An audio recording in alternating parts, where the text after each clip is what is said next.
ఖుషిగా హాయిగా ఖుషి ఖుషిగా హాయి హాయిగా రేడియో ఖుషి.com రేడియో ఖుషి.com. Hello listeners, welcome to interviews with radio ఖుషి.com. టాలీవుడ్ టాలెంట్ ను రేడియో ఖుషి.com ప్రేక్షకులకు పరిచయం చేసే కార్యక్రమం ఇంటర్వ్యూస్ విత్ రేడియో ఖుషి.com కు స్వాగతం. ఇప్పుడు మీతో ఉన్నాడు మీరామ్. ఈ రోజు మనం కలుసుకోబోతున్న గెస్ట్ ఎవరో తెలుసా? సంభవామి యుగ యుగే చిత్రం ద్వారా టాలీవుడ్ ప్రేక్షకులకు పరిచయమై యువత సినిమా ద్వారా ఒక మంచి లిరిసిస్ట్ గా గుర్తింపు తెచ్చుకుని నేటి నాగార్జున గారి సినిమా కేడీ వరకు కూడా అత్యద్భుతంగా సాంగ్స్ రాస్తూ తెలుగు ప్రేక్షకుల మనసుల్లో సుస్థిర స్థానాన్ని సంపాదించుకున్న కృష్ణ చైతన్య ఈరోజు మనతో ఉన్నారు. వివరాలు ఆయన మాటల్లోనే విందాం. నమస్కారం కృష్ణ చైతన్య. హలో అన్న. Sir, welcome to our show. Thank you అన్న. సార్, చెప్పండి, ప్రస్తుతం ఏ సినిమాలకు మీరు రాయటం జరుగుతుంది పాటలు? అదేవిధంగా అంటే ఆడియో రిలీజ్ అయినవి, రిలీజ్ కాబోతున్నవి ఏవే ఉన్నాయి? ఇప్పటి వరకు ఆడియో రిలీజ్ అయినవి అంటే మొన్న లేటెస్ట్ గా సారాయ్ వీర్రాజు రిలీజ్ అయిందండి. Sarai వీర్రాజులో I wrote 8 songs and బాణం, ఓయ్, యువత, ఎవరైనా ఎప్పుడైనా, సంభవం యుగే, నిన్న నేడు రేపు, chapter 6, these are all the audio releases. And ఇప్పుడు రాస్తున్నవి యట్ టు రిలీజ్ లో మరో చరిత్ర, రక్త చరిత్ర, రామ్ గోపాల్ వర్మ గారిది, నాగార్జున గారిది కేడీ, దిల్ రాజు గారిది మరో చరిత్ర, దిల్ రాజు గారిది బృందావనం. ఇవి యట్ టు రిలీజ్ లో ఉన్నాయండి. అంటే ఒక రచయితగా ఆల్రెడీ కెరీర్ స్టార్ట్ చేశారు సంభవామి యుగ యుగే చిత్రం ద్వారా. అంటే మీకు ఫస్ట్ బ్రేక్ ఎప్పుడు వచ్చింది అసలు? బ్రేక్ నాకు యువత సినిమాతో వచ్చిందండి.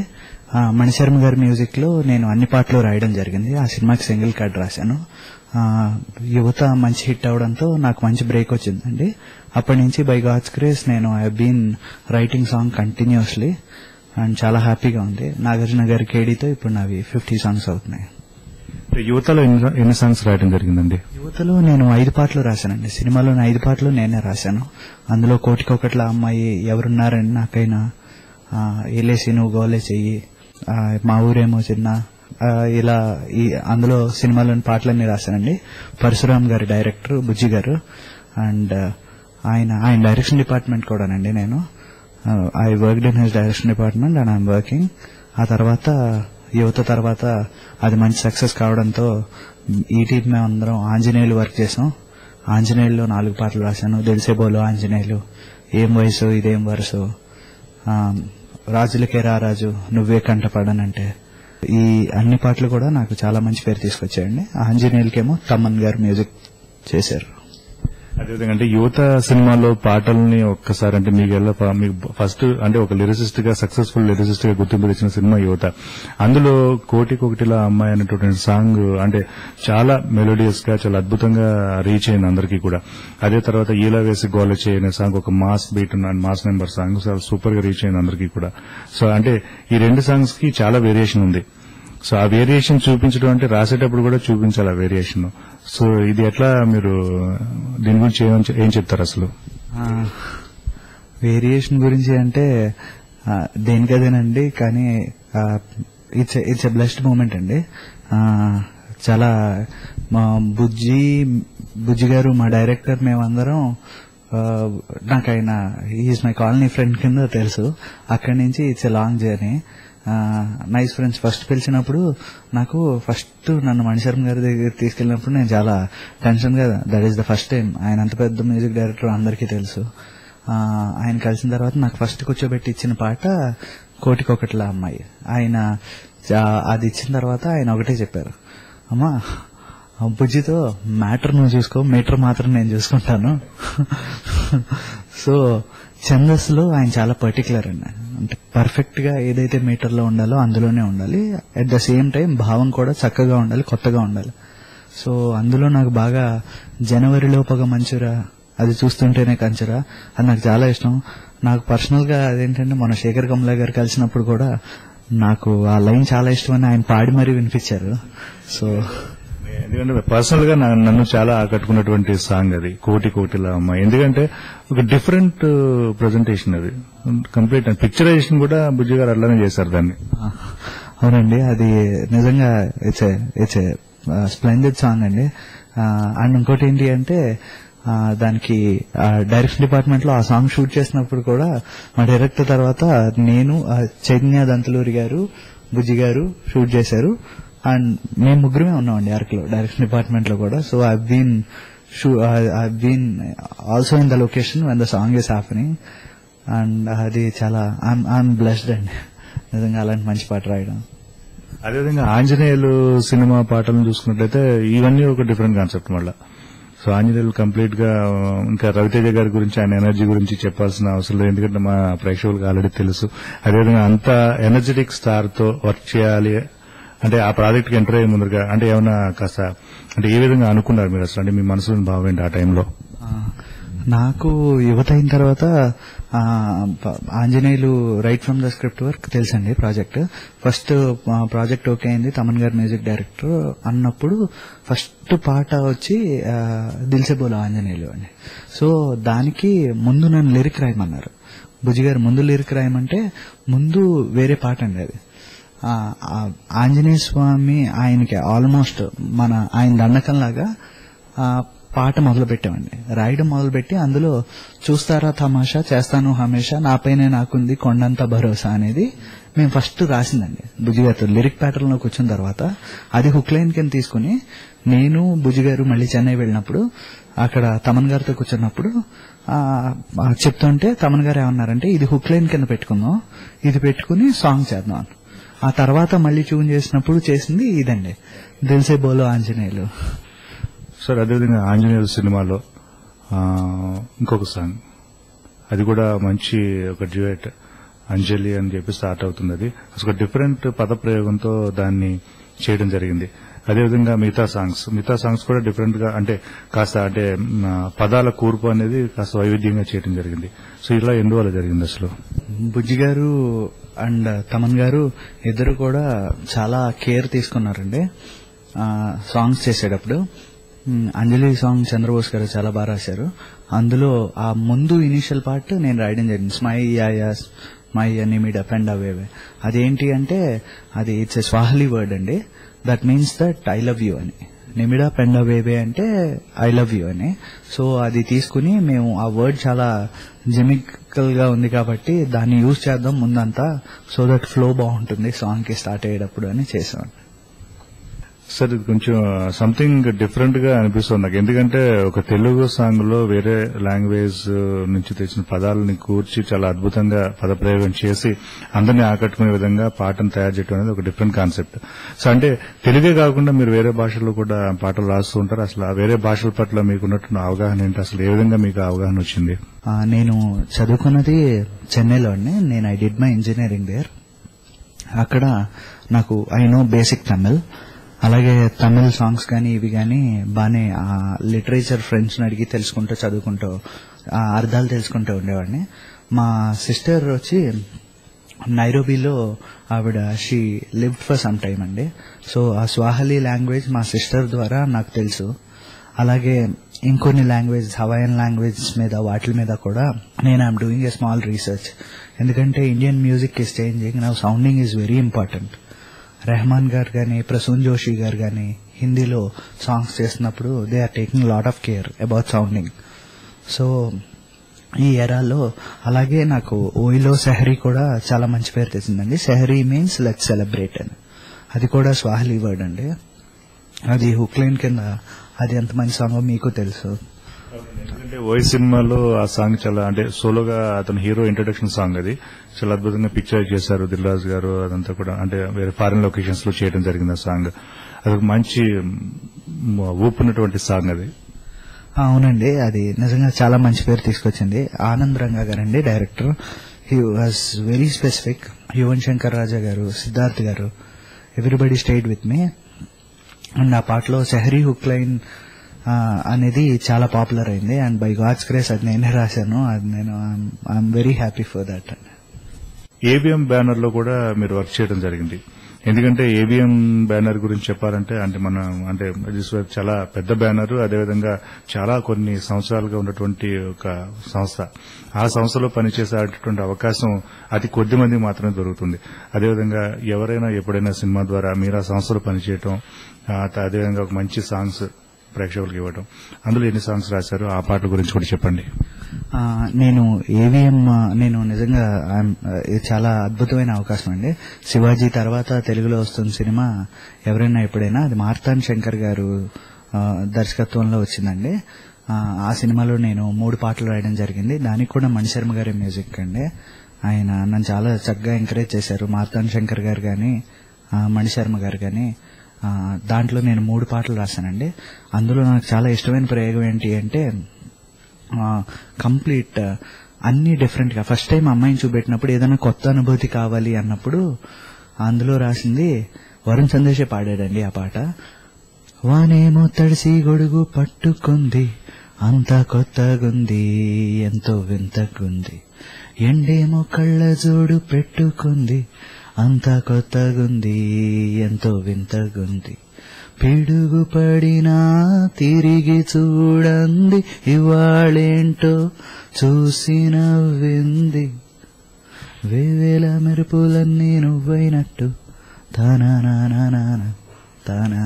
చాలా చక్కటి పాట అండి ఆ పాట. దాని మీదే అదే సినిమాలో ఎవరైనా ఎప్పుడైనా టైటిల్ సాంగ్ నేనే, నరనరం ఏంటిలా అనేది. ఆ ఎవరైనా ఎప్పుడైనా టైటిల్ సాంగ్ లో నాకు ప్రయోగాలు చాలా ఇష్టం అండి. ఎందుకు అంటే ఆకాశంలో ఒక ఆడపిల్ల ఉందిరా, ఆ పిల్ల ఆ పాటలో రాసింది ఇదేంటి అంటే, ఆకాశంలో ఒక ఆడపిల్ల ఉందిరా, పొద్దున్నే వచ్చింది నీల రంగు చీరతో, నన్ను చాలా ట్రై చేసింది, నేను అప్పుడు పడలేదు, మళ్లీ సాయంత్రం వచ్చింది, అప్పుడు ఎర్ర రంగు చీరలో వచ్చింది, అప్పుడు ట్రై చేసింది, అప్పుడు పడలేదు, రాత్రి నల్ల చీర కట్టుకుని వచ్చిందిరా మంచులో, అయినా కూడా పడలేదు, తెల్లవారుజామున మాత్రం మబ్బులన్నీ మేలుకున్నట్టు తెల్ల చీరలో వచ్చింది, అప్పుడు పడిపోయాను అని. ఆకాశం కుండే 4 రంగులు తీసుకుని అది ఒక అమ్మాయి కింద కంపేర్ చేసి, ఒకవేళ ఆకాశంలో ఉన్న రంగే చీర అయితే ఏమిటి అనేది తీసుకుని చెప్పిన ఎక్స్ప్రెషన్ అండి. పర్సనల్లీ కూడా చాలా ఇష్టమైన సాంగ్. అండ్ హిట్స్ లో కూడా చాలా రోజులు ఉన్న పాటలు, నరనరం ఏంటిలా అది కూడా చాలా బాగుంది. అసలు అంటే సినిమాకి డిఫరెన్స్ అనేది చూపిస్తున్నారు ఖచ్చితంగా. అంటే ఈ డిఫరెన్స్ చూపిస్తున్నారు, బాగుంది. బ్యాక్గ్రౌండ్ చూస్తేనేమో ఒక టెక్నికల్ గ్రాడ్యుయేట్ అయ్యండి, different technical graduate and general గా ఏంటంటే టెక్నికల్ గ్రాడ్యుయేషన్ చేసిన వాళ్ళు ఏదైనా సాఫ్ట్వేర్ ఇంజనీర్ గానో ఈ రకంగా వెళ్ళడానికి ట్రై చేస్తారు. బట్ ఇదేంటంటే సంబంధం లేనటువంటి ఫీల్డ్. అంటే సాహిత్యం పట్ల అభిలాష, సాహిత్యాభిమానిగా ఎప్పుడు మారారు, అసలు సాహిత్యం పట్ల మీకు ఉన్నటువంటి పట్టు ఏ విధంగా, అంటే సాహిత్యం పట్ల అవగాహన మీకు ఎప్పుడు మొదలైంది, ఏ విధంగా మొదలైంది, అసలు ఈ ట్రావెల్ ఒక లిరిసిస్ట్ గా టాలీవుడ్ లో సెటిల్ అవుతాను ఎప్పుడు అనుకున్నాను, ఈ ట్రావెల్ ఎక్కడ బిగిన్ అయింది అసలు? అంటే మీరు చదివిన దానికి చేసేదానికి పొంతం లేకుండా ఉంది. అదేవిధంగా ఇది చేయాలంటే it's not a ordinary thing. ఇప్పుడు జాబ్ అనుకోండి, ఏదో వెళ్తాం, సెలెక్ట్ అవుతారో, జాయిన్ అవుతారో, జాబ్ చేస్తారు. అది కాకుండా ఇందులో అంటే కంప్లీట్ గా ఒక డిఫరెంట్ డేటాబేస్ ఏర్పాటు చేసుకుంటూ ఉండాలి కంప్లీట్ గా. అంటే మనకు బేస్ ఫౌండేషన్ ఏర్పాటు చేసుకుంటూ ఉండాలి. అంటే సాహిత్యం పట్ల పూర్తిగా అవగాహన పట్టు ఉంటేనే పాటలు, ఆ పదాల అమరిక అనేది కుదురుతుంది. సో అసలు మీ బ్యాక్గ్రౌండ్ ఏంటి, అసలు ఈ ట్రావెల్ ఎక్కడ మొదలైంది? నేను మాది ఏలూరు అండి. నేను ఏలూరు సిఆర్ఐడి పబ్లిక్ స్కూల్లో చదువుకున్నాను నా 10th వరకు. ఆ తర్వాత విజయవాడలో ఇంటర్ పూర్తి చేసి నేను నా ఇంజనీరింగ్ యూనివర్సిటీ ఆఫ్ మెడ్రాస్ లో చదువుకున్నానండి. I did my engineering in electrical and electronics. ఆ తర్వాత I work for some time as a software engineer అండి. ఆర్టిఫిషియల్ ఇంటెలిజెన్స్ మార్కప్ లాంగ్వేజ్ లో నేను రాసేవాడిని. అంటే వెన్ ఎవర్ సిస్టమ్స్ మనం హాయ్ చెప్పినప్పుడు కంప్యూటర్ హాయ్ చెప్తుంది, ఆ ప్రోగ్రామ్ లో ఆ ప్రోగ్రామ్ రాసేవాడిని. I worked in it. And ఆ తర్వాత నేను వన్స్ ఐ ఫీల్ దట్ నాకు ఇది ఫుల్ ఫ్లెడ్జ్డ్ గా బాగుంది అనుకున్నప్పుడు నేను I left my job and నేను ఇందులోకి రావడం జరిగిందండి. సాహిత్యం అంటే నాన్నగారు చిన్నప్పటి నుంచి డిటెక్టివ్ నవల్స్ చాలా రాసేవారండి, రణధీర్ అనే పేరు మీద. మేబీ అదేనేమో. అండ్ ప్రతి విషయానికి స్పందన అండి. ఏ ఎమోషన్ అయినా ప్రతి ఒక్కళ్ళు ఒక్కొక్కలాగా వ్యక్తపరుస్తారు. సో సొసైటీలో ఏం జరిగినా కూడా డెఫినెట్ గా నాకు తెలిసిన స్పందన ఏంటి అంటే ప్రతిదాన్ని పేపర్ మీద పెట్టడమేనండి. అది ఆనందమైనా బాధైనా ఎలాంటిదైనా ప్రతి దాని గురించి రాస్తూ ఉండడం. సాహిత్యం అంటే నాకు బాగా శ్రీశ్రీ గారి ఇష్టం అండి. చిన్నప్పటి నుంచి శ్రీశ్రీ గారివి చదువుకుంటూ వచ్చాను. చలం గారివి, శ్రీశ్రీ గారివి, కృష్ణశాస్త్రి గారివి, వటర్ చండీదాస్ గారివి, అలాగే బాలగంగాధర్ తిలక్ గారివి, ఇంగ్లీష్ లో అలాగే చేతన్ భగత్ గారివి, ఇంకా అలా చాలా మంది ఉన్నారండి. It's been a long list. And books అవి the more we learn the better person we are. అంటే కంప్లీట్ గా అంటే ఫాదర్ ఇన్ఫ్లుయెన్స్ మాక్సిమం అంటే ఆయన ఆల్రెడీ రచయితగా ఆల్రెడీ అందరికి ఆడియన్స్ అందరికి అంటే నవలలు చదివే వాళ్ళందరికీ సుపరిచితులు. అదేవిధంగా ఆయన ప్రభావం కూడా మీ మీద పడి ఉంటుందంటారా, లేదంటే ఎట్లా? మేబీ నాన్నగారిదేమోనండి, నాకు తెలీదు నిజంగా. అంటే నేను ఎప్పుడు రాసేటప్పుడు కూడా నాన్నగారికి చెప్పేవాడిని కాదు నేను రాస్తున్నాను అది ఇది అని. జనరల్లీ ఎందుకంటే మా పేరెంట్స్ చాలా ఎంకరేజ్ చేశారండి నన్ను. మా మదర్ గానీ, మా ఫాదర్ గానీ, మా సిస్టర్ గానీ, everybody encouraged me a lot. They always said one thing, finish your engineering, చదువుకున్న తర్వాత నీకు నచ్చింది నువ్వు చెయ్యి అన్నారు. నేను చాలా లక్కీ అని అనుకోవాలండి. బై గాడ్స్ గ్రేస్ నాకు with in the span of 3 years నాకు ఇట్స్ బీన్ గుడ్ అండి.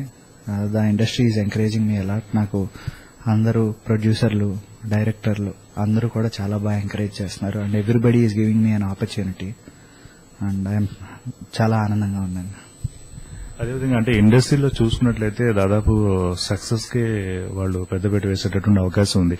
ఎందుకంటే ఎగ్జిస్టెన్సీ అనేది చాలా ఇంపార్టెంట్. ఎగ్జిస్టెన్స్ అంటే చోటు సంపాదించడం అనేది చాలా కష్టం. ఆ చోటు సంపాదించేటటువంటి క్రమంలో మీరు ఎప్పుడైనా నిరాశపడటం జరిగిందా? ఎందుకంటే ఆల్రెడీ ఒక ప్రొఫెషనల్ గా ఒక కోర్స్, ప్రొఫెషనల్ స్టడీస్ చేశారు, ప్రొఫెషనల్ గా ఆల్రెడీ వర్క్ చేశారు ఒక చోట. తర్వాత ఈ విధంగా ట్రావెల్ చేస్తున్నప్పుడు ఎప్పుడైనా ఒక నిరాశపడ్డ సందర్భాలు కానీ, నేను మళ్ళా అంటే ఎందుకంటే సక్సెస్ అనేది వెంటనే రాదు, ట్రై చేస్తూ ఉండాలి. అసలు ఎప్పటి నుంచి ట్రై చేస్తూ ఉన్నారు, అసలు ఎప్పుడు దొరికింది సక్సెస్? ఈ నిరాశపడ్డ సందర్భాలు ఏమైనా ఉన్నాయా ట్రావెల్లో? యాక్చువల్లీ నేను చాలా లక్కీ అనే చెప్పాలండి. నా ఇంజనీరింగ్ అయిపోయిన వెంటనే నాకు సంభవం యుగ అని రవివర్మ గారు డైరెక్టర్, దానికి మధుసూదన్ రెడ్డి గారు అని ఆయన ఎన్ఆర్ఐ, హీ ప్రొడ్యూస్డ్ ఇట్. తను మన గమ్యం రాధా ఉన్నారు కదండి, రాధా వాళ్ళ ఫాదర్ సాయిబాబా గారు ఇద్దరు కలిసి ప్రొడ్యూస్డ్ ఫిల్మ్ అండి. సో త్రూ దట్ నేను నా ఫస్ట్ సినిమా అండి, they gave me a chance. It's చాలా మంచి బ్రేక్ అండి. కాకపోతే ఏంటి అంటే పాటలు బాగున్నా గానీ సినిమా అది హిట్ అవ్వలేదు. సో అప్పుడు then I've got a gap for almost 1 year Sambhavami వచ్చిన తర్వాత. సో ఆ టైంలో నేను డెఫినెట్లీ ఆ ఫేజ్ లో కొంచెం ఫీల్ అయ్యండి. అది నా ఫస్ట్ సినిమా, ఐఎమ్ జస్ట్ 21. ఆ సినిమా వచ్చినప్పటికీ నాకు తెలియదు. సో దట్ అప్పుడు కొంచెం బాధపడేవాడిని, అయ్యో మంచి పాటలు కదా, సినిమా హిట్ అయ్యింటే బాగుండేది అని. Later on it paid of అండి. నాకు గాని అనిల్కి గాని ఇద్దరికి, అనిల్ గమ్యంతో ఆయన అందరికీ తెలుసు, ఆయన సాంగ్ కి ఫిల్మ్ఫేర్ అవార్డు వచ్చింది, నంది అవార్డు వచ్చింది. లేటర్ ఆన్ నాకు యువత వచ్చింది. Yuvatha gave me nice break. So Yuvatha నుంచి నేను బిజీగానే ఉన్నాను. So it has been a good journey అండి. అండ్ నో రిగ్రెట్స్ అండి. ఏంటి అంటే యాజ్ లాంగ్ యాజ్ మన ఎఫర్ట్స్ లో తప్పు లేనంత వరకు, మన 100% ఎఫర్ట్స్ ఉన్నంత వరకు it will help you in one or the other way. So latest flick సారాయి వీర్రాజులో కూడా కాస్త విభిన్నమైనటువంటి పద ప్రయోగాలు జరిగాయి. సో ఆ సాంగ్స్ గురించి కూడా చెప్పండి. నాకు అందులో చాలా నచ్చే పాటలు 2 ఉన్నాయండి. ఒకటి ఇన్ఫాక్ట్ 3. ఒకటేమో అది మొత్తం థీమ్ సాంగ్ అండి, సినిమా కథని మొత్తం చెప్పాలి ఒకే పాటలో. దానికి రాసిన పాట ఏది అంటే, సూర్యుడిలా చిన్నపోయే ఆకాశంలో తానే వంటారంటుంటే, మబ్బులన్నీ మేలుకోవా నీకు రోజు తోడుకోవా, ఎవరి కథ ఏ కంచికో తెలియదుగా జననంలో అని. అది చాలా మంచి పాట అండి. అలాగే అందులో దాదావే సారై వీర్రాజు క్యారెక్టరైజేషన్ గురించి చెప్పమని కరణ్ గారు అడిగినప్పుడు ఏదన్నా కొత్తగా ఉండాలి అంటే ఒక సాంగ్ చేసామండి. ఓ ఎప్పసార తాగినట్టు మైకంలో ఉన్నాను బొట్టు, కొంపేదో నీది మునిగినట్టు హఠాత్తుగా తిట్టావు తిట్టు, ఈ రోజునే మరాజునే విర్రాజురాణి చోటు నీకు దక్కుతుందిలే, తాతరావు టీ కొట్టు మన ప్రేమకేమో తొలి గుర్తు అని అదొకటి. ఇంకోటి నాకు ఫస్ట్ పాట చెప్పిన వెంటనే చాలా భయం వేసిందండి. కరణ్ గారు కూర్చోబెట్టి నాకు ఆయన మచ్చి అంటూ ఉంటారు, నాకు ఒక సాంగ్ కావాలి, ఆ సాంగ్ మొత్తం మైండ్లో హీరో హీరోయిన్ ఏమీ మాట్లాడరు, యాక్ట్ చేస్తూ ఉంటారు. యాక్ట్ చేసే దాంట్లో హీరో హీరోయిన్ కలవడం పెళ్లి చూపుల్లో, వాళ్ళిద్దరికి ఒకళ్ళకొకళ్ళు నచ్చడం, వాళ్ళ పెళ్లి అవడం, ఫస్ట్ నైట్, ఆ తర్వాత పొలంకి వెళ్ళడం, ఈవిడ వంట చేసి హీరోయిన్ అక్కడ పొలంకి పట్టుకెళ్ళడం, అక్కడ మొక్కలకి నాట్లు వేయడం, అట్ ద సేమ్ టైం ఇక్కడ ఈవిడ ప్రెగ్నెంట్ అవడం, ఈవిడికి 9 నెలల్లో నిండడం, అక్కడ పంట రావడం. సో ఇది మొత్తం ప్రాసెస్ ఒకే పాటలో కావాలని అడిగారండి. సో లిరికల్ గా చెప్పాలి, వాళ్ళిద్దరూ ఏమి చూపెట్టడం మొత్తం మైండ్ లో ఉంటుంది అన్నారు. It was a great challenge అండి. నాకు ఆ పాట చాలా ఇష్టం. ఎందుకంటే అంత్యప్రాసలు అన్ని దో దో దో అని వస్తూ, నీదో నాదో ఏదో లేదో అయ్యో పాపం అంటూ రాదో, కన్నుల విందో కదిలిందో ఎదుట ఉందో అల్లెయ్యందో నచ్చిందో నన్ను దోచిందో, ఒంపులు ఎన్నో ఉప్పెనలో ఎగసీనలలో తీరం చేరే వేళెన్ని కేరింతలో, నీదో నాదో ఏదో లేదో అయ్యో పాపం అంటూ రాదో. చాలా బాగుందండి. అంత్యప్రాస వాడటం వల్ల పాటకి కాస్త ఒక డిఫరెంట్ గార్నిష్, అది ఫ్లేవర్ వచ్చింది, దానికి ఒక డిఫరెంట్ గా అనిపిస్తోంది అది. అదేవిధంగా ఈ అంత్యప్రాసలు తర్వాత అదేవిధంగా ఛందస్సు, అంటే తెలుగు గ్రామర్ ఏదైతే ఉందో ఛందస్సు సంబంధించిన కానీ, అంటే ఇవన్నీ రెగ్యులర్ గా అంటే మీరు రాసేటప్పుడు మీరు అనుకుని ప్లాన్ చేసుకుంటూ ఉంటారా? అంటే పాటను బట్టి డిపెండ్ అయి ఉంటుందండి. అది నా బై గాడ్స్ గ్రేస్ నేను వర్క్ చేసిన అందరు మ్యూజిక్ డైరెక్టర్స్ నాకు they gave me that Liberty. వాళ్ళకి కావాల్సినట్టు కొన్నిసార్లు సందర్భానికి ముందు సాహిత్యాన్ని మేము ఏవైతే రాస్తామో అది ముందు రాసేయమంటారండి. కొన్నిసార్లు ఏమవుతుంది అంటే పాట ఇది ఇచ్చేసిన తర్వాత, ట్యూన్ ఇచ్చిన తర్వాత పాట రాస్తూ ఉంటాం. సో అది ఎప్పుడు డిపెండ్స్ అండి. అసలు అంటే జనరల్ గా సినిమాకి పాటలు అవసరం అంటారు అసలు? అంటే మీ ఒపీనియన్ ఏంటి అసలు దీనిపైన? నాకు యాక్చువల్లీ నాకు అనిపించేది ఏంటి అంటే, డైరెక్టర్ జనరల్లీ మనం కథ చెప్పడం మొదలు పెట్టేటప్పుడు డెఫినెట్ గా పాటలు అవసరం అండి. ఎందుకు అవసరం అనే దానికి కూడా, ఒక కథ చెప్తున్నప్పుడు రాసుకునేటప్పుడు జనరల్లీ ఒక 3 నుంచి 4 గంటలు వస్తుందండి ఏ సినిమా అన్నా కథగా రాసుకునేటప్పుడు. అది రాసుకున్న తర్వాత 3.5 గంటలో 4 గంటలో మనం కూర్చోబెట్టలేం. సో ఆ ప్రతిదాన్ని కుదించి ఒక 5 నిమిషాల పాటలో ఒక 15-20 నిమిషాల్లో చెప్పే కంటెంట్ ని తగ్గించుకుంటూ వస్తాం. దీన్నే మాంటేజెస్ అంటాం కదండి. మాంటేజెస్ సాంగ్స్ కింద మారాయి. సో ఈ కల్చర్ ని స్లోగా అడాప్ట్ చేసుకుంటూ ఉత్తినే డాన్స్ చేయడం కాకుండా ప్రతి కథలోనూ ఆ సిచ్యువేషన్ కి సంబంధించి ఏవేవి జరుగుతాయో ఆ కథనంతా చెప్పడానికి ఉపయోగపడుతుందండి. అండ్ పాట అవసరం అంటారా అంటే దేర్ ఆర్ 2 డిఫరెంట్ థింగ్స్ అండి. అగైన్ వెస్ట్రన్ కల్చర్ వేరు, Indian culture completely different. Western culture లో ఆల్బమ్స్ ఆర్ సో పాపులర్ అండి. అది మన ఇండియాలో కానీ ఆల్బమ్స్ అంత పాపులర్ కాదు. ఎందుకు అంటే వాళ్ళకి సినిమాలో వాళ్ళ ట్రెడిషన్ లో they don't celebrate, అంటే they will celebrate, but they will celebrate day to day life లో మనకుండే అని ఇవి గాని, మనకుండే అని ఫంక్షన్స్ గాని ఫెస్టివల్స్ గాని వాళ్ళకు ఉండవండి. సో నార్మల్లీ వాళ్ళ habit they enjoy most of the time in album songs. So మనకి సినిమాలో ఎందుకు అంటే బేసిక్ గా it comes with the culture అండి. ఎంకి పాటలు అంటాం, జమ్ముల కథలు అంటాం, ఇవన్నీ మన కల్చర్ లో ఉన్నాయి కాబట్టి ఈ రోజు అంత పాపులర్ అండి. ఒక గాజువాక పిల్ల గాని, రాను రానంటేనే చిన్నది గాని, అన్నిటికీ మనకి మాతృకలు ఉన్నాయి ఆల్రెడీ. ఆ పాటలన్నీ కూడా ఎక్కడి నుంచి అంటే మనకి ఒక పెద్ద చరిత్రే ఉందండి. కాబట్టే అవి మనం ఈ రోజు ఎంజాయ్ చేస్తున్నాం. అవుట్ ఆఫ్ ద బ్లూ మనకి ఈ రోజు తీసుకొచ్చి కంప్లీట్లీ ఒక ర్యాప్ సాంగ్ అని పెడితే అది మన కల్చర్ కి సూట్ అవ్వదు కాబట్టి ఎక్కువ మనం ఇన్కార్పొరేట్ చేసుకోలేము. అంటే పూర్తిగా అంటే కథను కాస్త క్లుప్తంగా తెలియజేసేటటువంటి ప్రక్రియ ద్వారా దీన్ని బాగా ఆధునీకరించడం జరిగింది, అంటే డెవలప్ చేయడం జరిగింది బాగా. అవునండి. సో కథకి చాలా హెల్ప్ అవుతుందండి. పాట అనేది ఏమిటి అంటే, నేను ఇంకో అరగంట ఎక్స్ప్లెనేషన్ ఇచ్చేటప్పుడు డైరెక్టర్ అరగంట ఎక్స్ప్లెనేషన్ ఇవ్వడం కన్నా 5 నిమిషాల్లో తను అనుకునేది ఈజీగా చెప్పగలడు పాట రూపంలో. ఎందుకు అంటే పాట లిబర్టీని ఇస్తుంది.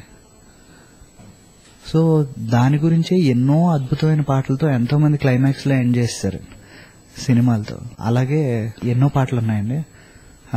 ఇన్ఫాక్ట్ నాకు అలా గమ్యంలో అది బాగా ఇష్టం.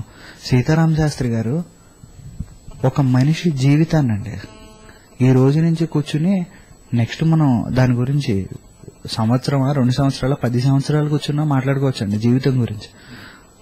అలాంటి ఒక జీవితాన్ని ఒక పాటలో ఫినిష్ చేసేస్తారండి. ఎంతవరకు ఎందుకు వరకులో శత్రువులు నీలో లోపాలే, స్నేహితులు నీకున్న ఇష్టాలే, ఋతువులు నీ భావ చిత్రాలే అని అద్భుతమైన ఎక్స్ప్రెషన్ అండి.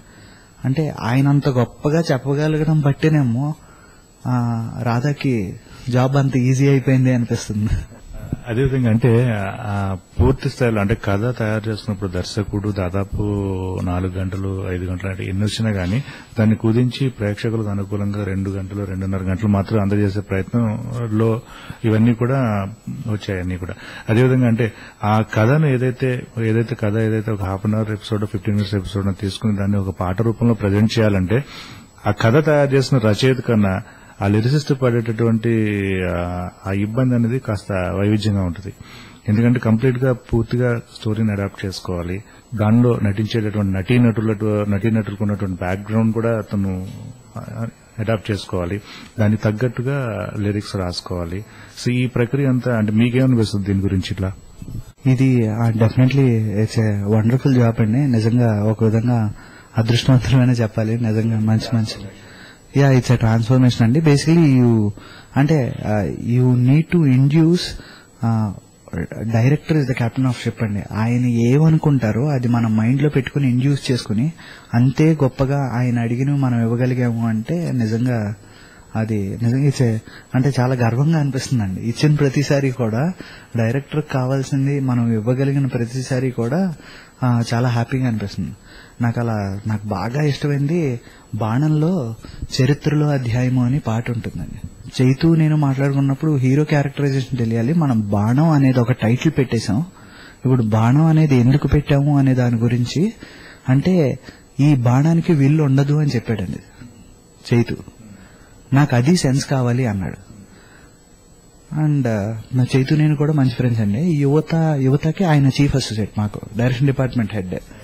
సో అది చెప్పి వదిలేశాడు అంతే, నాకు ఇంకేం చెప్పలేదు.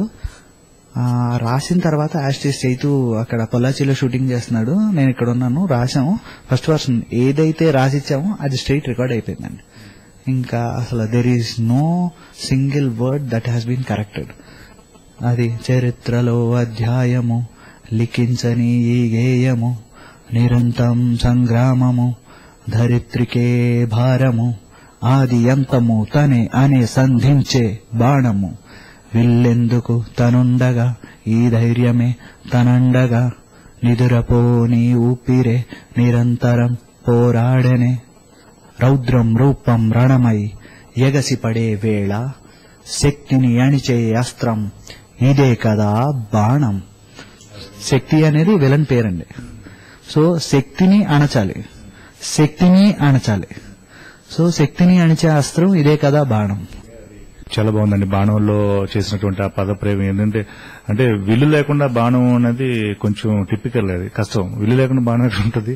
సో దాన్ని మీ పదాలతో చాలా అద్భుతంగా అల్లటం జరిగింది. అదే ఇంకా ఏ సాంగ్స్ రాశారు బాణంలో? బాణంలో నేను యాక్చువల్లీ రాసింది ఆ ఒక్క పాటేనండి.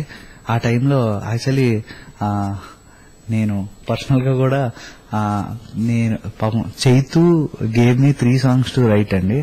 నేను ఆ టైంలో ఆంజనేయులు వర్క్ చేస్తున్నాను. ఈ వర్క్ చేయడం వల్ల ప్యారలల్లీ 2 వర్క్స్ చేయలేకపోయాను. దానివల్ల నేను రాయలేదు. I also want to say personally sorry public గా కూడా. ఎందుకంటే నాకు చాలా ఇష్టమైన director and very good friend కూడా. డెఫినెట్ గా నెక్స్ట్ ప్రాజెక్ట్ లో మాత్రం తప్పకుండా ఇంకా ఎక్కువ పాటలు కలిసి వర్క్ చేస్తాను. సరే, అదేవిధంగా అంటే ఈ ట్రావెల్లో సూర్యకిరణ్ గారు, కళ్యాణ్ గారు ప్రొడ్యూస్ చేసినటువంటి సూర్యకిరణ్ గారు డైరెక్షన్ లో వస్తున్న చాప్టర్ 6 అంటే పేరే కాస్త డిఫరెంట్ గా ఉంది. అధ్యాయం 6 అనేటటువంటి దాంతో మన డైరెక్టర్ శివ వాళ్ళ బ్రదర్ చేస్తున్నారు హీరోగా. సో ఆ సినిమాలో సాంగ్స్ వచ్చేటటువంటి అవకాశం వచ్చింది. అంటే ఇందులో సాంగ్స్ యాక్చువల్గా ఏంటంటే వాళ్ళు అంటే డైరెక్టర్ గారు చెప్పడం, ప్రొడ్యూసర్ చెప్పడం ఏంటంటే లవ్కున్నటువంటి షేడ్స్ ని మేము ఆవిష్కరించాము అని చెప్తున్నారు. అంటే అది ఏ విధంగా ఉండబోతోంది? అంటే మీరు అందులో ఎటువంటి సాహిత్యాన్ని ఇచ్చారు? అందులో నేను 2 పాటలు రాశానండి. ఒకటి డివైన్ లవ్ గురించి, అది కళ్యాణి గారిది లవ్ గురించి ఒకటి రాయడం జరిగిందండి. ఇంకోటి ఏమో కంప్లీట్ మాస్ సాంగ్ రాశానండి. ఈ 2 పాటలు డివైన్ లవ్ అంతా ఏమో ఏం మాయో హాయో తానే కలగన్న దేవత అని అలా మొదలవుతుందండి పల్లవి. ఇంకోటేమో రాసింది ఓ లక్క పెడతలా ఉన్నావే నా లక్కేదో కలిసి వచ్చిందే నీతో డీడిక్కి ఆడాలి నాతోనే మెడక్కవే. అది కంప్లీట్ మాస్ నెంబర్ అండి. రెండు 2 డిఫరెంట్ షేడ్స్. అదేవిధంగా అంటే కళ్యాణ్ రామ్ హన్సిగా జంటగా నటించిన సినిమా జయభవలో కూడా దాదాపు అంటే సాంగ్స్ ఆడియో పరంగా కొంచెం హిట్ సాంగ్స్ గానే నిలిచాయి అన్ని కూడా అండి. అదేవిధంగా నరేన్ గారు వచ్చే ప్రజెంటేషన్ చాలా అద్భుతంగా చేయడం జరిగింది. సో ఆ సినిమా గురించి, అందులో మీరు రాసిన పాటల గురించి కూడా చెప్పండి. నేను ఇట్స్ బీన్ వండర్ఫుల్ ఎక్స్పీరియన్స్ అండి. నరేన్ గారితో నా అనుభవం రైట్ ఫ్రమ్ తేజ గారి ఒక విచిత్రం సెట్ దగ్గర నుంచి పరిచయం అండి. నేను నరేన్ అక్కడి నుంచి పరిచయం అయిన తర్వాత ఆయన తీసిన రీసెంట్ జయబావులో చాలా మంచి పాట అండి. తమన్ గారు మ్యూజిక్ చేశారు. మన కళ్ళు బ్లాక్ అండ్ వైట్ గానే మనం చూసేవన్నీ కలర్ఫుల్ అండి. సో నాకు ఈ థాట్ ఎప్పటి నుంచో ఉంది. So I thought it would be a right expression to use. అందుకోసమని దాని మీదే అది తీసుకుని ఒక సెన్సిబుల్ ఎక్స్ప్రెషన్ తీసుకుని దాన్ని మాస్ లోకి ఎలా రీచ్ అవ్వాలి అనే దాని మీద తెలుపు రంగు నలుపు రంగు కలిపితే కళ్ళ రంగు ఎదురుగా చూపెనే ఎన్నెన్ని రంగులో ఎరుపు రంగు పసుపు రంగు కలిపితే బుగ్గ రంగు కుదురుగా వేసుకో ముద్దు ముద్దరో ఉలికి పడిన కలికి చిలక పొగరు చూసా. దాన్ని అలా తీసుకుని దాన్ని అలా మార్చడం జరిగిందండి. ఎందుకు అంటే బేసిక్ గా సైన్స్ ని మనకి తెలుసున్న విషయాలనే తీసుకుని హౌ డు యూ ఇన్కార్పొరేట్, మనకు తెలిసిన చాలా విషయాలు అవును కదా అనిపిస్తాయి. చాలా బాగుందండి. ఎందుకంటే దాదాపు అంటే పర్టికులర్ డీప్ గా ఇన్వాల్వ్ అయితేనే గానీ అందులో మ్యాటర్ ఏంటనేది అర్థం కాదు. అదేంటంటే తెలిసిన తర్వాత అరే ఇదా అనిపిస్తుంది. సో ఆ రకంగా అంటే అది తెలియజేయటం అనేది గొప్ప విషయం. ఇప్పుడు తెలిసిన తర్వాత ఓహో ఇదా అని అనుకునే దానికన్నా అది తెలియజేయటం అనేది మంచి విషయం. అది సో ఆ రకంగా మీరు చేయటం అనేది కొంచెం అభినందించవలసినటువంటి విషయమేనండి. ఎందుకంటే ఆ ప్రయోగం కూడా చాలా అద్భుతంగా ఉంది. Thank you so much sir. అదేవిధంగా చాలా గ్యాప్ తర్వాత యువ సామ్రాట్ నాగార్జున గారికి గ్యాప్ అంటే చాలా ఎక్స్పెక్టేషన్స్ వస్తున్న సినిమా కేడీలో మీకు పాటలు రాసే అవకాశం వచ్చింది. ఎన్ని సాంగ్స్ రాసేశారు, ఎలా ఉండబోతున్నాయి? కేడీ సినిమా డెఫినెట్లీ నాగార్జున గారు నాకు శివ నుంచి చాలా ఇష్టం అండి. అంటే నేను చాలా మ్యాడ్ ఫ్యాన్. లక్కీగా నాకు పనిచేసే అవకాశం వచ్చిందండి. సందీప్ చౌత గారి మ్యూజిక్, కిరణ్ కుమార్ గారండి డైరెక్టర్. వెరీ స్వీట్ పర్సన్ అండి, చాలా మంచి ఆయన. నేను అందులో ఆల్రెడీ 2 పాటలు రాయడం జరిగిందండి. ఇప్పుడు ఇంకా ప్రాసెస్ లో ఉన్నాయండి, ఇంకో 2 రాస్తున్నానండి. So it's a wonderful music అండి. డెఫినెట్ గా విని చాలా ఎంజాయ్ చేసే మ్యూజిక్ అది. ఇంకొకటి కూడా అడిగాను నేను, ఏ విధంగా ఉండబోతున్నాయి నాగార్జున గారి పాటలు? చాలా బాగుంటాయండి. అంటే ఒకటి మాత్రం చెప్పగలనండి, ప్రామిసింగ్ గా ఆయన స్టాండర్డ్స్ కి తగ్గకుండా ఉంటాయండి. సందీప్ చౌత గారు అద్భుతమైన మ్యూజిక్ ఇచ్చారు అండ్ చాలా స్టైలిష్ గా ఉన్నారండి నేను పోస్టర్స్ అన్నిటిలోనూ. అదేవిధంగా ఇప్పటిదాకా మీరు రాసినటువంటి పాటల్లో మీ మనసుని అంటే ఎప్పుడైనా కానీ అదే వినాలనిపించేటటువంటి అంటే ది బెస్ట్ అనిపించినటువంటి సాంగ్స్ ఏమి ఉన్నాయి మీకు పర్సనల్ గా బాగా నచ్చినవి? పర్సనల్ గా నాకు బాగా నచ్చినవి సంభవమిలో నా మొదటి పాట అండి, అలలే పొంగేను వేగంగా. యాజ్ ఎవ్రీబడి అందరికి స్పెషల్ సాంగ్, వాళ్ళ ఫస్ట్ సాంగ్. నాకు అది చాలా ఇష్టం అండి. ఆ పాటలో ప్రయోగాలన్నీ కూడా నాకు చాలా ఇష్టం. అది అలలే పొంగేను వేగంగా అలుపేరదంది గంగా స్నేహం స్వరంల మాకో వరంల కథ కాని చిలిపి కలలా. నేను పాడకూడదు అప్పుడే. కేడీలోని చాలా మంచి పాటలు ఉన్నాయండి. మరో చరిత్రలో వర్మ గారిది, రామ్ గోపాల్ వర్మ గారిది రక్త చరిత్ర, ఇవన్నీ చాలా మనసు కత్తుకునే పాటలు. కొన్ని మర్చిపోయి ఉంటాను, గుర్తులు. మరో చరిత్ర, రక్త చరిత్ర. మరో చరిత్ర దిల్ రాజు గారిది అయితే రక్త చరిత్ర వర్మ గారిది. ఇద్దరిది ఒక different style of making. So ఈ రెండింటిని మీరు ఎట్లా డిఫరెన్షియేట్ చేశారు? దిల్ రాజు గారు నన్ను చాలా బాగా ఎంకరేజ్ చేస్తూ వచ్చారండి యువత తర్వాత నుంచి. ఆయన మరో చరిత్రలో ఇచ్చారు నాకు, బృందావనం ఎన్టీఆర్ గారి బృందావనంలో ఛాన్స్ ఇచ్చారు. He's been encouraging me right in every movie అండి. అలాంటి గొప్ప ప్రొడ్యూసర్ దొరకడం నిజంగా చాలా అదృష్టం. చాలా మంచి మంచి పాటలు అడిగి రాయించుకుంటూ ఉంటారు. రెండిట్లోనూ వ్యత్యాసం అంటే మీకు తెలిసినట్టే ఇది రవి యాదవ్ గారు race cameraman, Mickey J Meyer గారి మ్యూజిక్. ఇది ఒక మంచి లవ్ స్టోరీ అండి. అందరికీ తెలుసు క్లాసిక్ మరో చరిత్ర. అలాంటి గొప్ప ఫిలిం మళ్ళీ రీమేక్ చేస్తుంటే అందులో రాయడం అనేది నిజంగా నా అదృష్టం అండి. అలాగే రామ్ గోపాల్ వర్మ గారు, ఇంకా ఆయన గురించి నాకు ఇందాక చెప్పినట్టు నాగార్జున గారు శివ ఇష్టం. వర్మ గారు అంటే ఇంకా mad phonetic fan of Ram Gopal Varma అండి. అలాంటి అసలు నిజంగా మామూలుగా వెళ్ళి ఎప్పుడన్నా ఆయన షూటింగ్ జరిగితే చూడడమే అనుకోవడమే అసలు చాలా ఎక్సైటింగ్ గా ఉండేది. ఎప్పుడన్నా హైదరాబాద్ లో షూటింగ్ జరిగితే వెళ్దాము చూడాలి రాము గారిది. నేను ఆయనకి పాట రాయడం అనేది అండ్ అది నాకు అసలు అది it's a dream come true అండి. అద్భుతంగా పంచభూతాల మీద ఒక పాట రాశానండి. సో అందులో అదేవిధంగా ఎన్టీఆర్ గారిది బృందావనం రాబోతోంది త్వరలో. దానిలో ఎన్ని పాటలు రాస్తున్నారు, ఏ విధంగా ఉండబోతున్నాయి? ఎన్టీఆర్ గారి బృందావనంలో 2 పాటలు రాస్తున్నానండి. ఇందాక చెప్పినట్టు దిల్ రాజు గారు, వంశీ పైడిపల్లి గారు, Thaman, everybody encouraged me a lot అండి.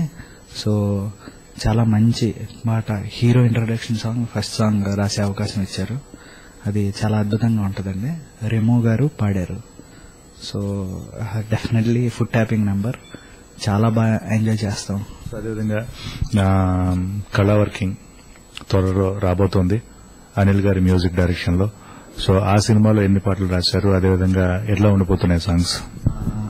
ఈ సినిమాలో నేను 2 పాటలు రాయడం జరిగిందండి. యువత తర్వాత మళ్ళీ ఇదేంటి నిఖిల్ కాంబినేషన్ లో. అంటే యాక్చువల్లీ నిఖిల్ అందరం ఫ్రెండ్స్ అండి. రైట్ ఫ్రమ్ హ్యాపీ డేస్ కి ముందు నుంచి అందరం ఫ్రెండ్స్. నిఖిల్, నేను, మాది గ్రూప్ ఉందండి, సుధీర్, చందు. సో మాదంతా పెద్ద గ్రూప్. ఇట్స్ నైస్, అంటే ఫ్రెండ్కి వర్క్ చేయడం నిజంగా బాగుంటుంది. సో ఇందులో హీరో ఇంట్రడక్షన్ సాంగ్ అండి, దండన కానీ అదొకటి, ఇంకోటి ఐదే అని పాట అండి. డెఫినెట్ గా చాలా బాగుంటుందండి. అంటే పర్సనల్లీ చాలా ఎంజాయ్ చేస్తూ చేసిన పాట ఐదే కూడా. అనిల్ది నాది దాంట్లో కూడా. So it's a good number. దీనికి ప్రొడ్యూసర్స్ శ్రీధర్ రెడ్డి గారు, డిఎస్ రావు, ద్రోణ ప్రొడ్యూసర్ చంద్రశేఖర్ గారు, ఆల్ మై 4 ప్రొడ్యూసర్స్ చాలా చాలా మంచి సపోర్ట్ ఇచ్చారండి. They basically more like friends, we all work together and definitely విన్న తర్వాత బాగా ఎంజాయ్ చేస్తారు మ్యూజిక్ ని. అదేవిధంగా అంటే జనరల్ గా ఒక కవి హృదయాన్ని తీసుకున్నట్టు అంటే చూసినట్లయితే అంటే చాలా సున్నితంగా ఉంటారు, చాలా ప్రతిదానికి స్పందించేటటువంటి గుణం ఉంటుంది, ఈ రకంగా అంటూ ఉంటారు కదా. సో ఇది ఎంతవరకు కరెక్ట్? అదేవిధంగా ఒక మంచి పాట రావాలంటే ఎటువంటి ఎన్విరాన్మెంట్ ఉండాలి, అంటే ఎటువంటి అంటే వాతావరణం ఉండాలి? అంటే జనరల్ గా మీరు ఎట్లా ప్రిఫర్ చేస్తారు? కవుల గురించి అయితే కవులు వేరండి. నేనైతే నేను కవి అనుకోను. అది అందంగా ఛందస్సులో ఉన్న మీటర్లో ఆ పరిధిలో నాకున్న లిమిటేషన్స్ తో, నాకున్న అవగాహనతో, సాహిత్యంలో నాకున్న అవగాహనతో నేను రాస్తానండి. అంతవరకే. కవులు అంటే వేటూరి గారు, సీతారామ శాస్త్రి గారు, వాళ్ళు కవులండి. వాళ్ళు ఏమన్నా అద్భుతమైన పాటలు ఎన్నో రాశారు, కొన్ని వేల పాటలు రాశారు. నాకు అనిపించేది ఏంటి అంటే శాస్త్రి గారు వచ్చిన తర్వాత ప్రోజ్ లో ఎక్కువ అండి. Poetry, prose are 2 different things to handle. సాహిత్యంలో చలంగారు ఎప్పుడో చెప్పారు, చలంగారు, శ్రీశ్రీ గారు, అబద్ధం అందంగా ఉంటుంది, నిజం నిష్ఠూరంగా ఉంటుంది, ఎందుకురా అబద్దాల్లో బతుకుతారు కవులందరూ, నిజం చెప్పండి అని. అలా నిజం మాట్లాడిన చాలా గొప్ప కవులలో శాస్త్రి గారు. నిక్కదీసి అడుగు ఈ సిగ్గులేని జనాన్ని అనేది ఒక అద్భుతమైన ప్రయోగం అండి. అంటే ఆ పాట వింటున్నంతసేపు మనని తిడుతున్నట్టు మనకి ఎక్కడ అనిపించదండి, అవును కదా అని అనిపిస్తుంది. చాలా కామ్గా ఉండే అట్మాస్ఫియర్ ఎవరైనా ప్రిఫర్ చేస్తారండి.